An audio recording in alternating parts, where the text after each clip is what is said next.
So it is a powerful tool, and it can be used to create energy, and it can be done in house parties or public showings. And it came out perfectly in time for the campaign. This is what I want to talk to you about. This is a book. I was wandering around the world giving Seeds of Deception away to senior political leaders. And, you know, when I handed this thick book to the politicians, I realized they're never going to read it. They hardly do. In Vermont, we got lucky. But I realized I have embedded the information about the health dangers into stories about scientists that were fired, about regulatory agencies that were hijacked, about scientists that were threatened. And I realized that it's not the book I needed to give to politicians. They need brochures. Maybe less. But if they give it to their staff, the staff and the scientists, they need textbooks. So I had an idea.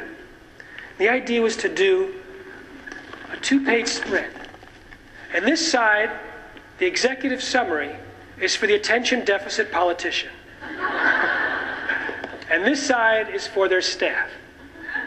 And this side is for the patient, this side is for the doctor. This side's for, it's basically 65 health risks of GMOs, irrefutable, overwhelming evidence of harm.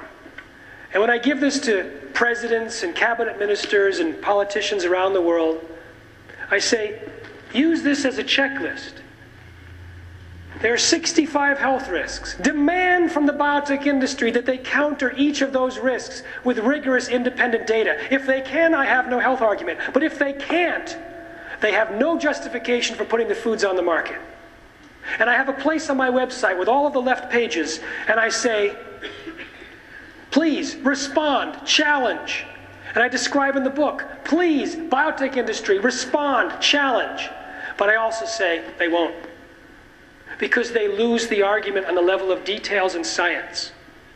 So what they do is they dismiss, they attack, but they don't debate. And in addition to these 65 risks, I realized, let's say I give it to a senator, and he says, well, I'm sure that the Food and Drug Administration is on top of this. I had to write, yeah, I know, it's a joke. I had to write part 2, which shows how the current safety assessments by governments around the world are incompetent to even identify most of the risks.